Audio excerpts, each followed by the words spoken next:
So you're back for more Dungeons and Dragons and some delicious loots and items to give to your players or keep for yourself. I've got more. Where that came from. It's not brought to you by chicken poop. I've got a relatively short one to... nope. I don't have a relatively short one. Alright, I do. Shit.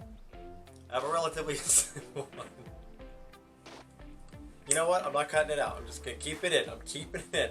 Keeping it real today. I have a relatively simple one to start us off with. It's called the Brooch of Shielding. It gives you immunity to force damage, which also gives you immunity to the magic missile spell. It can actually shield you as if you cast the shield spell to, not get hit by things that automatically hit. So that's kind of nice to have. If your players don't want to use that in a campaign filled with spellcasters and they're greedy, you could obviously sell it in the black magic market, or the magic black market. And then lastly, you could just, leverage it over somebody else and just use it to deal your way into a nice private party. Who doesn't want to be invited to those? I don't know, just a couple of ideas, but yeah. It's a Brooch of Shielding, immune to force damage, magic missile, get out of here. This next one is called the Elemental Gem, and they're just little tiny gem pieces. It could be like a rock size, could be pebble, whatever you choose. You're the DM, you do whatever you want. But they're these little gems that you find, and what they do is when you smash them against the ground or a wall or whatever, out comes some type of elemental, and it essentially casts a conjure elemental spell. And the color of the stone or the gem can dictate what elemental's in there, such as blue for water and so on and so forth. Or you can just make it be a surprise. A rainbow gem, a rainbow elemental. What does that mean? I don't know. This can be great if you need to make a quick escape, kind of like a smoke bomb, except like a big old fire elemental comes out and covers your ass on the way out the door. Or maybe you just need an extra hand in battle. Or perhaps, you're just a collector of gems, and maybe one day you'll just raise a whole family of elementals. I don't know where I'm going with this exactly, but, yeah, elemental gem. Have fun with it. You can go collect them, like Dragon Balls or Pokemans. I already broke these things. How am I not remembering what these are? Oh, look at this. This next one can be especially useful. It's called the Parry of Health. And in case you're curious, the definition of a Parry is an item that can be worn as an amulet or a necklace of some sort. Or you can just call it the Necklace of Health. It doesn't sound as cool, though. Anyway, what it does is it suppresses diseases. So, if you already have a disease, it suppresses one to kind of help keep you alive longer until you can find a cure. Or if you wear it before contracting a disease, you essentially have immunity to any disease that you may catch. Especially nice if you're going into, a germ-infested place such as a sewer or a dark, danky dungeon. Danky. Anyway, this can be good, especially if you want to go on a particular quest to retrieve this item for maybe a quest giver. Maybe somebody has a sick relative, like a daughter or maybe a girlfriend or a wife or something, and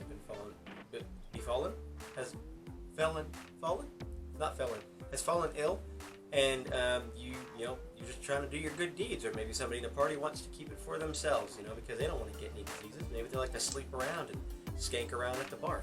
Who knows? Or maybe narratively, maybe one of your players has contracted some kind of disease as part of their whole storyline, and maybe this Parry of Health can be something that will further their story a little bit farther. Maybe they'll have to make some sort of choice later. And I think there's a lot you can do with a lot of these items, and this is just one that I found that I think you all would very much enjoy if you're not already using it. Also use the word Parry. It's a freaking awesome word. This next one is quite an intriguing one, if I do say so myself. It's called the Well of Many Worlds. Essentially, it is a large 6-foot blanket, circular blanket, that's folded up like a handkerchief. When you unravel it, it can open up a plane to another universe or another plane of existence. I think it's kind of interesting because you can play with it. So narratively, maybe if you're in a rut as a DM and you need something new to kick off your new campaign, or maybe a new chapter of your campaign, jumping into another plane of existence could be just the trick to do.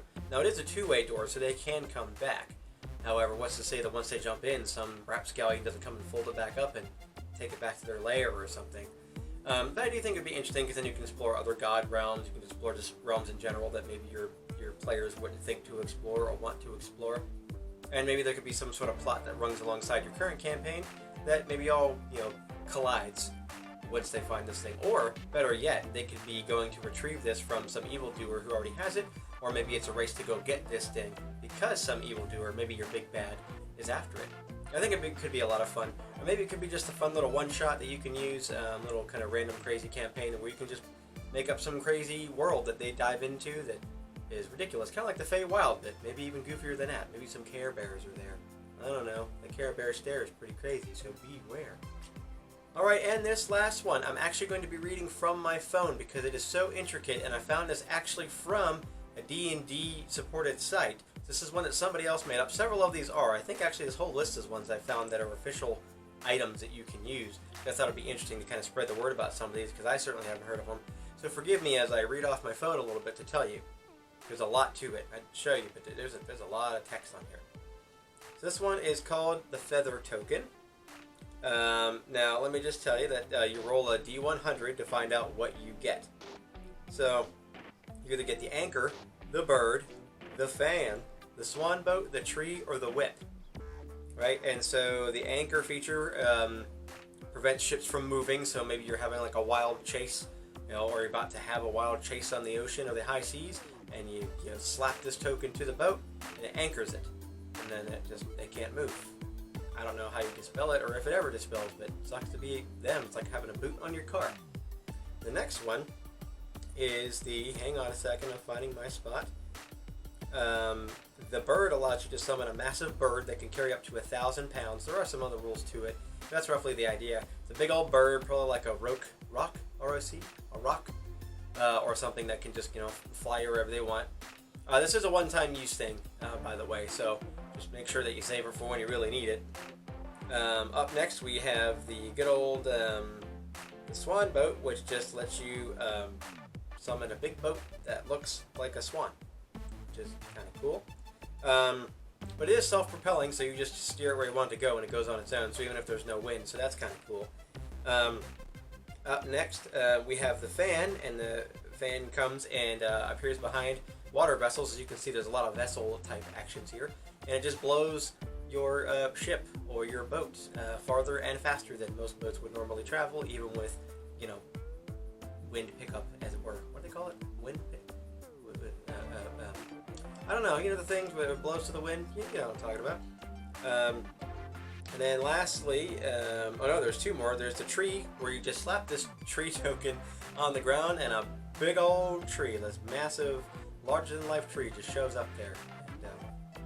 I guess you could use it to be really inconvenient for people who are chasing you, or if you want to wreck someone's house, I think you have to slap it in the dirt. Yeah, I think you have to slap it in the dirt to make it work. So maybe not in someone's house, but pretty close to it. Or maybe they have like a potted plant and you just slap it in there, wreck their shit. I don't know. I mean, you could be really creative, or if you're having a big old chase and you slap that sucker on the ground as they're chasing you, maybe you'll send some enemies flying, or skewer their buttholes right off of their body. Out of their body? I don't know. And then lastly is the whip. It's essentially just like a spiritual weapon, except that you get to control this barbed whip. And, if you just look up Feather Token, you'll see all the damages for it, or you can just make up your own. It's fun to make up and pretend and do things. But anyway, that's just one of the things that you can do. This freaking token is absolutely ridiculous. Sorry I had to read off my phone. It's just there's so many things. I couldn't remember my whole script. I'm a failure. And there you go, my friends. There are 5 more things that you can use that were, scripted straight from D&D themselves, Wizards of the Coast, and all that other stuff. I call them D&D. They're my friends. But anyway, if you like this, please let me know. Share it if you would. That would be really sweet of you, because I'm trying to grow this channel, and I certainly appreciate all the support that you guys have all given me so far. So thank you again. It's been a long journey, and I'll be back with some more fun stuff for you very, very soon. And until then, I hope you take good care of yourself, mentally, physically, emotionally. It's okay to cry. Don't let anybody tell you different. And, if you want to talk, I'm here for you. But take care of this and this first and foremost, and I'll see you next time.